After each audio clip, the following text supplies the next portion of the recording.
Hello and welcome to the Emotional Work Podcast, where we take a deep dive into the human condition. And it's just me today, flying solo. And the reason for that is because I was down in London recently with my colleagues Ashley Hilton and Lizzie Filocchi-Prue, down at the Festival of Work, and we took with us some merch. So we took some t-shirts that were printed up, talking about the different research papers that we've published over the last couple of years. And one of those was the Managers Feel the Pinch paper that we published in October 2022. And when I was walking around with my t-shirt on, there was a message on the back saying, "Scam me to find out more about why 1 in 10 managers don't enjoy or find no pleasure in their work." And so I got talking to somebody about it, and they said, I would love to find out more. Have you got something that can help? And I said, yeah, we've got the report. And they're like, yeah, that's okay, but I'd really like it if we could have, if there was something else. So I said, well, how about I do a podcast? And the answer was, oh, yes, please. So that's what this episode is today. So what we're going to be doing is looking at the outcomes of the research, but more importantly, what can you, fair listener, do about it? So whether you are a manager yourself, whether you are a people professional, so somebody who might be in HR or learning and development or organisational development, and you want to support your managers with their emotional well-being, what is it that you can do? How can you help? And that's what this podcast today is all about. So what we're going to do, well, we're going to share the findings from the research, which explains why managers might be struggling with their emotional well-being. Also, during this episode, I'm going to pause a few times. So I'm going to deliberately pause. We're going to leave a few seconds in the audio to ask you to pause the episode as you're listening to it, so you can go do some thinking and then press play when you're ready. So we're going to give you some space and time for you to do your thinking and explore your feelings or your experiences on this topic and plan for what you can do about it. And then if you want to discuss those thoughts, those feelings, or that plan, then you can make contact with me through my email of phil@emotionatwork.co.uk, or you can come and join our community at community.emotionatwork.co.uk, and you can come and share your thoughts, feelings and experiences in there. And I'll put links to both of those things in the show notes as well. And then finally, we'll kind of pull it all together and give you some key actions to take away. So it wouldn't be me, and it wouldn't be a podcast, if we didn't start with an innocuous question. So my innocuous question for you today, fair listener, is what has got your mind racing recently? That's what has got your mind racing recently. So if you want to pause now, have a think about what's got your mind racing recently. When you're ready, press play, and I'll share my thoughts.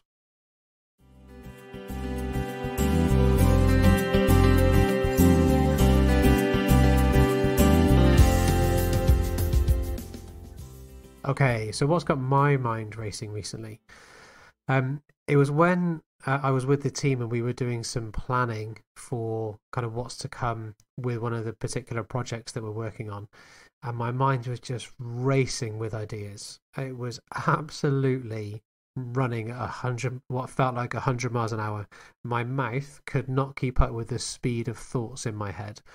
And I was just so excited about the potential and the opportunity for what we could be doing and how we could be going about it, that my mind was absolutely racing. So that's what got my mind racing recently. I wonder what got your mind racing recently. You can let us know in the comments on the podcast episode if you want, or you can tag us on social media. You can tag me at Phil Wilcox on Twitter, or you can tag me and or Emotion at Work on LinkedIn. So there were a number of recommendations that came from the research then. So those are, and there's 3 of them, because if you know me, there's always 3. So first recommendation, is to take steps to help or enable managers to understand and complete emotion regulation and emotional labour. Now you might think, well, what is emotion regulation and what is emotional labour? I'll come back to that in a minute. Recommendation number 2 is for managers above others, so above directors or colleagues, if the more that you can get stuff out of their way, or if you're a manager, the more you can get stuff out of your own way, the better your emotional well-being will be. And then thirdly is to help managers help themselves, while looking at some of the systemic solutions as well. And if you're a manager, then how can you help yourself? And again, I've got some actions and some recommendations that would come along with it.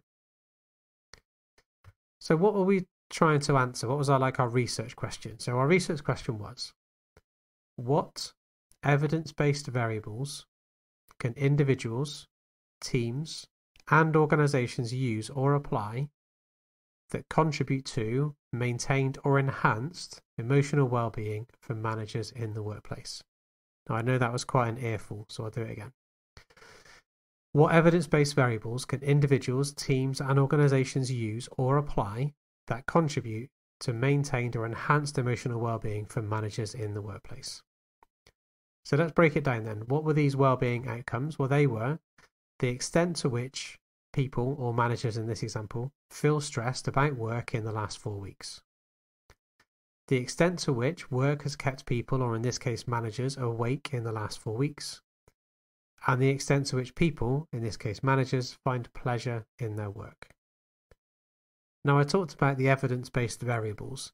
So what we did prior to this research is we went and looked at what does the evidence say are some of the variables or aspects that can impact emotional well-being.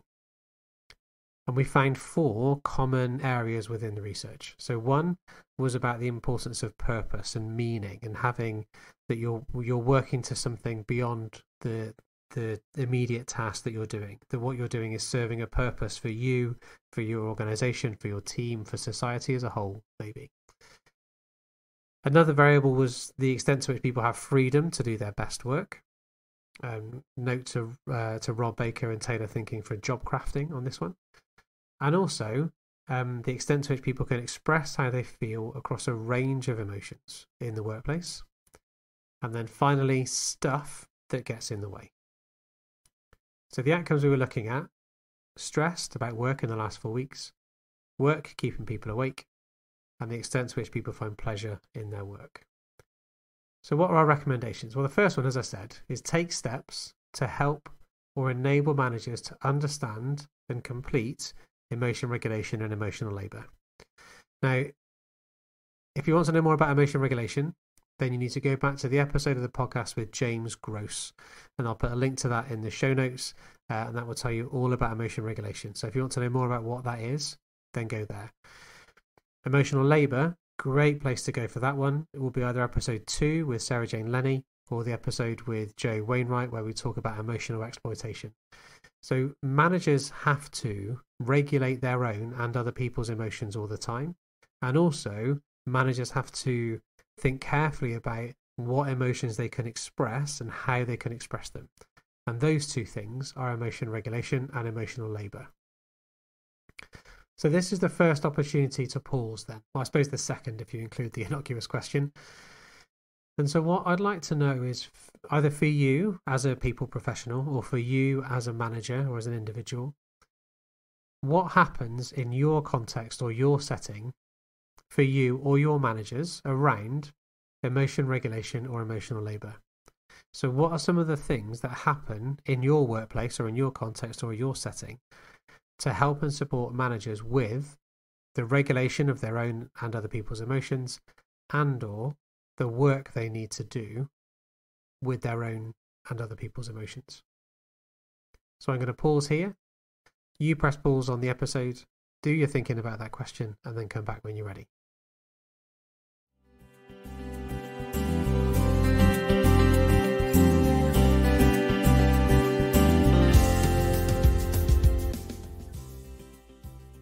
Okay, and welcome back. So why am I asking this question? So I think often managers are, I know it's a classic kind of story, I guess. The managers are promoted for being good at the job. You're good at the task, and then you get promoted to be the manager of the team that does the task. And what that doesn't necessarily bring with it is the opportunity for that support or development around so my team members are going to come to me now with emotions in play. How do I deal with that? I've now got these different people that I need to satisfy. Not people please like people pleasing, but I've got these different expectations that are going to be put on me. My team will have expectations of me. My manager will have expectations of me. My peers will have expectations of me. I now have to deliver my tasks and deliver my job, as well as support, lead, develop these other people. And so often what's missing from a support to manager's point of view is this emotion regulation or emotional labour. So what can we do about it then? Well, I thought some practical tips would be good.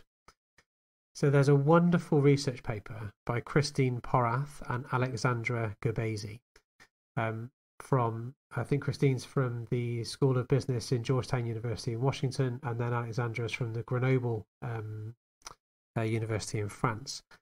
And they have done a wonderful research paper called Does Civility Pay? And we'll put a link to the research paper in the show notes. And the answer is yes, being civil or civility absolutely pays.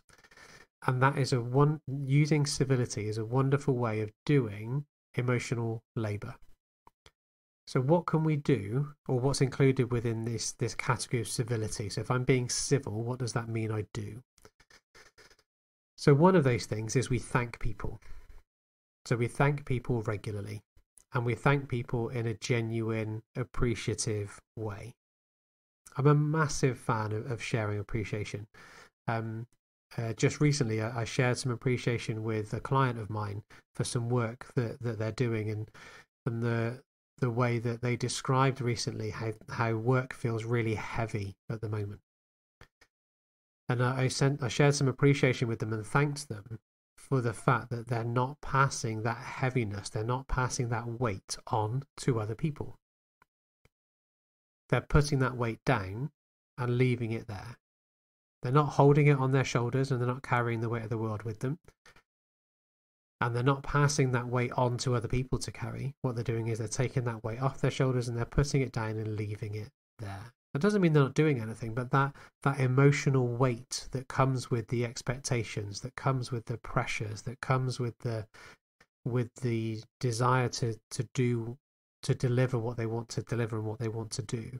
And that, I guess, that weight of expectation can feel heavy. And so I really thanked them and appreciated them for the fact that they're not passing it on to other people. They're holding it and then they're putting it down. And I think that's brilliant from a senior leader within this particular team that I'm working with. So thanking people is one. Listening attentively is another. If there is the one free gift that you can give anybody, it's give them all of your attention. Don't be tapping away on your keyboard. Don't be checking your watch. Don't be looking at your phone. Don't be looking over their shoulder at what's happening behind them, or listening into another conversation that's going on. If there's one thing you can do that will help somebody's emotional well-being and their emotional labour, it is to listen to them. And I often describe it as a wholehearted listening. Right here, right now, I am solely here to listen to you. And that feeling of being heard can make a massive difference to individuals. And sometimes I think as managers, I think back to when I was a manager, I used to think I had to take people's emotions off them, or I had to take their problems off them and go away and fix them and do something about it. And I realised that I don't need to do that, actually. When somebody comes to me because they're struggling with something, they're finding something difficult, they're stressed about a particular project or a relationship they might have in the workplace, I don't need to fix it. What I can do as a manager is listen really, really well to what's happening and what's going on. And if I can do that, that on its own is incredibly helpful for people. And you can follow that up with humbly asking questions. Is there something I can do to help you? Wow, that sounds like there's a lot going on there. Is there something that you need from me? So that humbly asking questions because you're curious, because you want to find out more, can be another great way to practice that civility and to help with your own and other people's emotion regulation and or emotional labour. And then the last two are kind of linked. So one is about sharing credit and the other one is acknowledging others. So sharing credit then is about making sure that when somebody has done something, that others know that it was that person that did it, and that that credit is recognised somewhere. Now, you might be listening to that and thinking, does that mean I need to stand on a chair in the middle of the office and go, Phil did this. This is something Phil did. Just to let everybody know, Phil did this thing. No, that's not what I'm saying.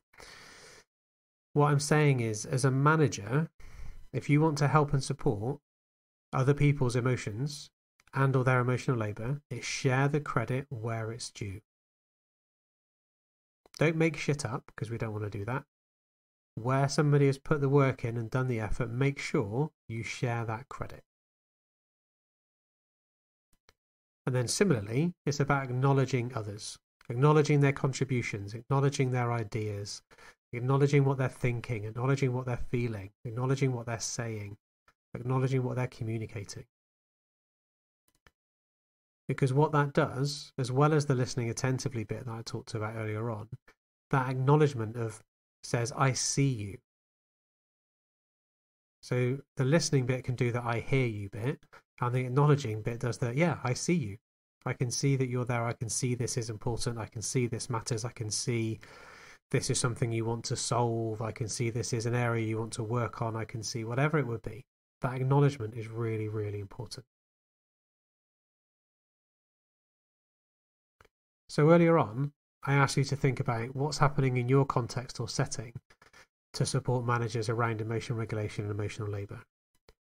And my I guess advice or my tip for you now is to say civility pays. And that civility can be displayed through thanking people, listening attentively, humbly asking questions, sharing credit, and acknowledging others. And what I'd like you to do is for you to pause again and think, right, what is something in that I can do? So what can I take from those 5 different areas to think, well, how can I as a manager, or how can I help managers do these things? And it might be about role modelling that behaviour, which is what I'm doing with the example that I used earlier on. I'm role modelling to the director the importance of thanking people. And I'll talk to them later on about why I'm doing that. And at the same time, that's one example of how you can use some of these practical tips. So press pause. When you're ready, come back, press play, and we'll move on to our second recommendation.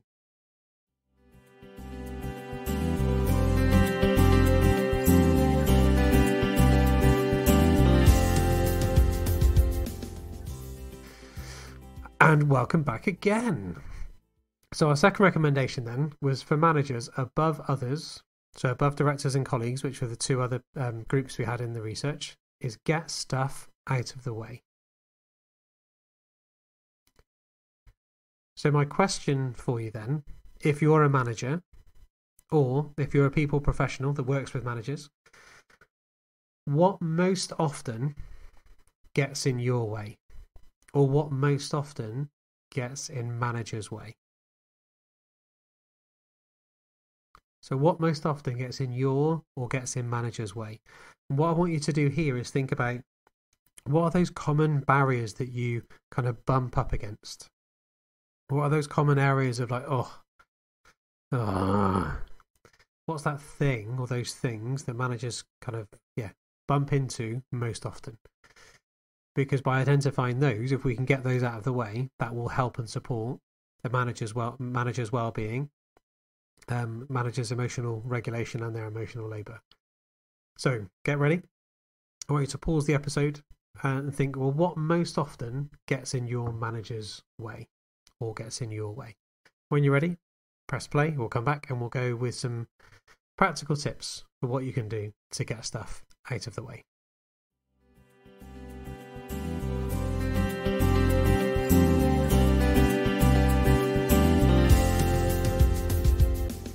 Okay, welcome back. So when I ask this question to clients that we work with, by far and away, the most common answer is meetings. Oh, Phil, there's so many of them. Oh, Phil, they're a waste of time. Oh, Phil, my life would be so much better if I didn't have meetings in my diary, because then I could get something done. So with that in mind then, I'll share with you something that I use a lot with clients to improve this and to get things out of the way. So what I can't necessarily do is take all the meetings away. But what I can do is to say, what is the post for this meeting? So what do I mean by what is the post for this meeting? What I mean by that is, what's the purpose of this meeting? What are the outcomes from this meeting? What's the structure for this meeting? And then what's the timing for it? So what might that look like in reality? So here's an example that I put together for a monthly stand-up or a monthly all hands for a client that I'm working with.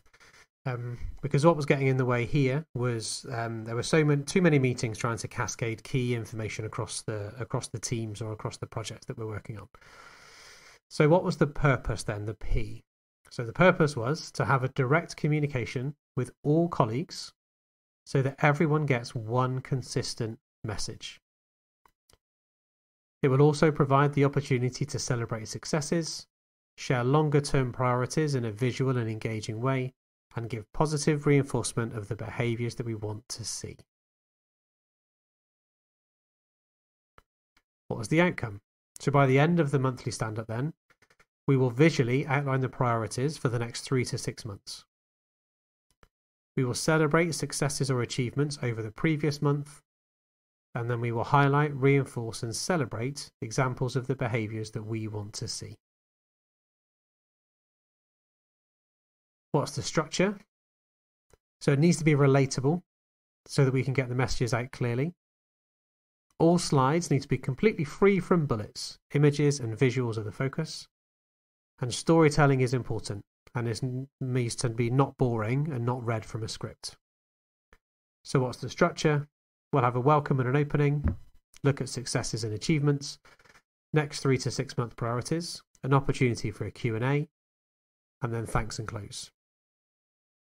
Timing, in total, should be half an hour long, and then we've got different sections of time allocated to the different parts of the meeting. And that's it. Now we took that to the monthly stand-up. We've then gone on and done that for a number of other key meetings across the project. And then the recommendation we've made to all the managers on the project is to have one of these for each of the meetings they go to. And what that's done, I mean, I wouldn't say it's revolutionized the meeting culture, but what it's done is it's changed the meeting culture. Because what happens now is when we get together, we go, why are we here? And what are we trying to achieve, which is the purpose and the outcome. And how do we get there then through the structure and the timing? And it makes those meetings much, much more efficient than they were before. And that is helping the emotional regulation and the emotional labour. Why? Because managers were getting incredibly frustrated at the quantity, as in too many, and the quality, they were rubbish, of the meetings that were happening. And it was stopping them getting the day job done. So we identified what was getting in the manager's way, meetings, and then work with them closely to put in a practical solution, which is using post, purpose, outcome, structure, timings as a way to structure the meetings that they have. So what I want you to think about is a meeting. Think about a meeting that you either chair or that you go to, and I'd like you to write a post for that meeting. What's the purpose? What's the outcome? What's the structure? What's the timing? And then when you've done that, when you're ready, press play and we'll go again.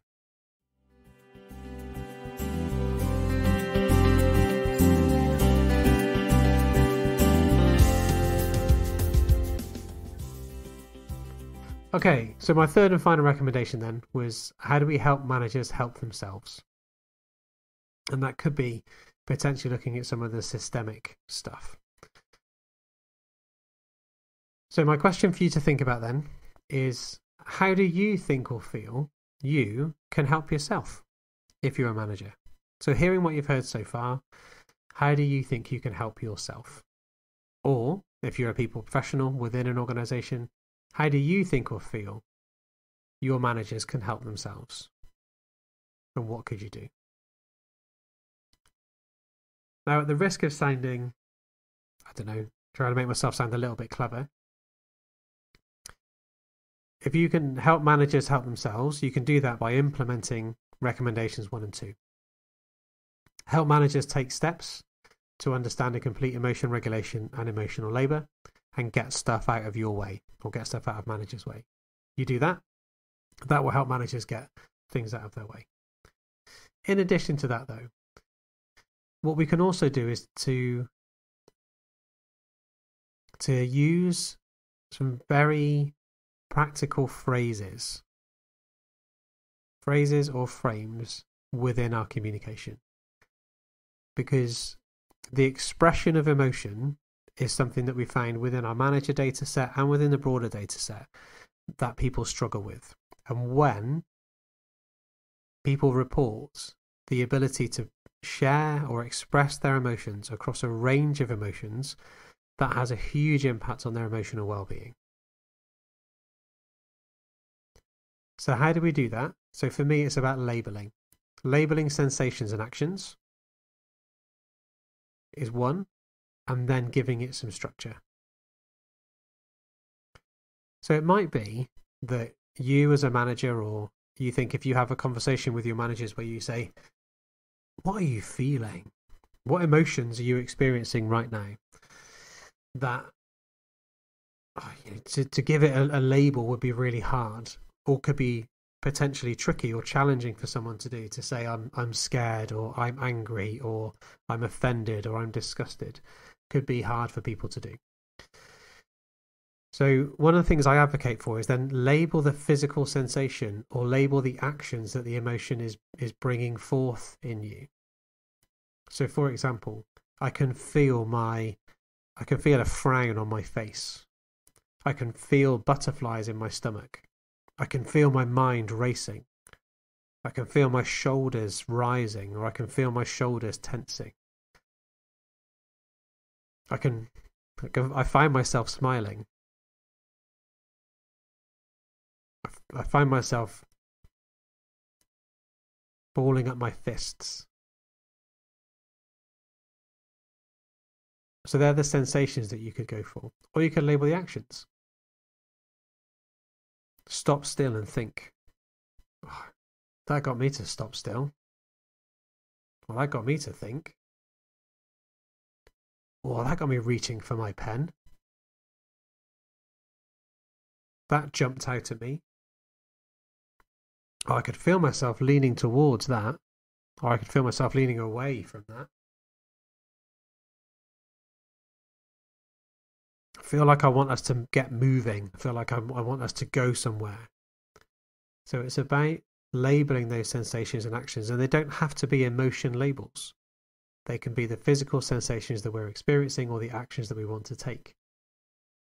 And then we can give it some structure. So some examples that I've given you there. That got me to, that got me to reach for my pen. Oh, that got me smiling. Or it could be,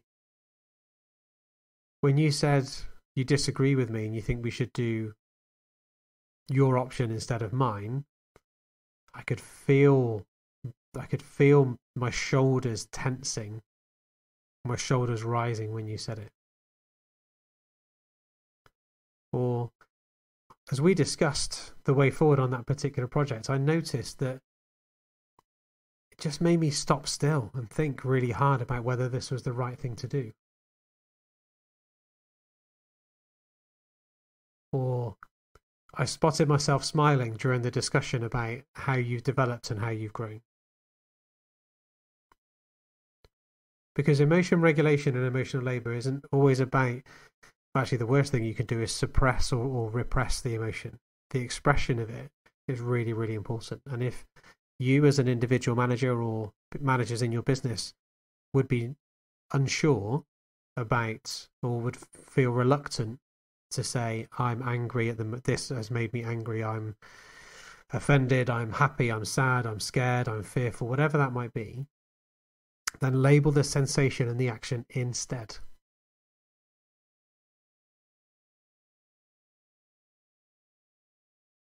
So how could you put it all together? When you said we need to change the strategy, I felt like something has been put in my way. As we discussed that problem with the process, I noticed the heat rising in me. I spotted that I moved backwards during the discussion about how we're performing. And for me, that means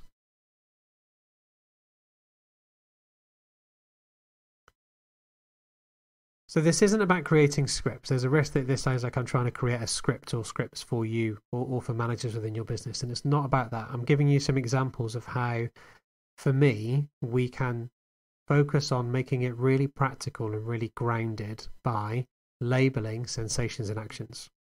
So if we find it hard to label emotions, brilliant. Label the sensation, label the action, and then put it into a sentence. And I've given you some examples of how you could do that.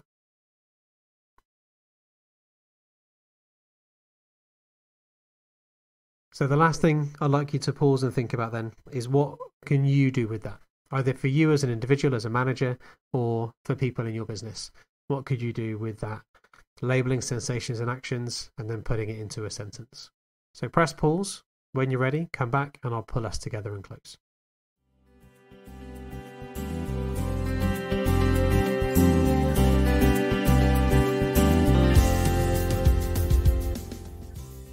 And welcome back for the final time. So, we said there were 3 recommendations from our Managers Feel the Pinch research. 1, take steps to help or enable managers to understand and complete emotional regulation and emotional labour. In particular, in this episode of the podcast, we talked about the importance of civility. For managers above others, get stuff out of the way. And in this example, we talked about meetings. Perennial problem in organisations. We talked about what you can do with that using POST as a structure. And then how do we help managers help themselves whilst looking at some of the systemic issues as well? So we looked at how can managers help themselves by using those steps to understand and complete emotion regulation, emotional labour, get stuff out of people's way. And we talked about those systemic issues of, for example, can I credibly talk about an emotion and use an emotion label? Maybe not. And if not, okay, let's label the sensation, let's label that action, and then put it in to a sentence. And why are we trying to do those things? Because managers feel the pinch. There are expectations on them from different sides, from their line managers, from their peers, from their team, and from themselves. And often they feel squeezed in that way.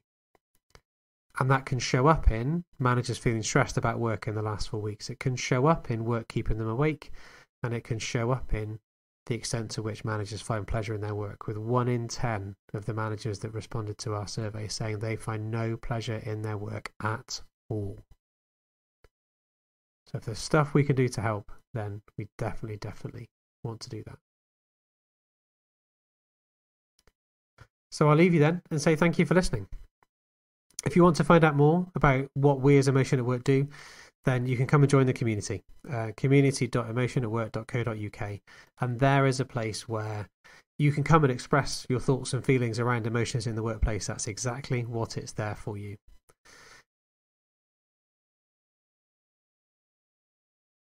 For now, though, I'll say thank you so much. Thank you for listening.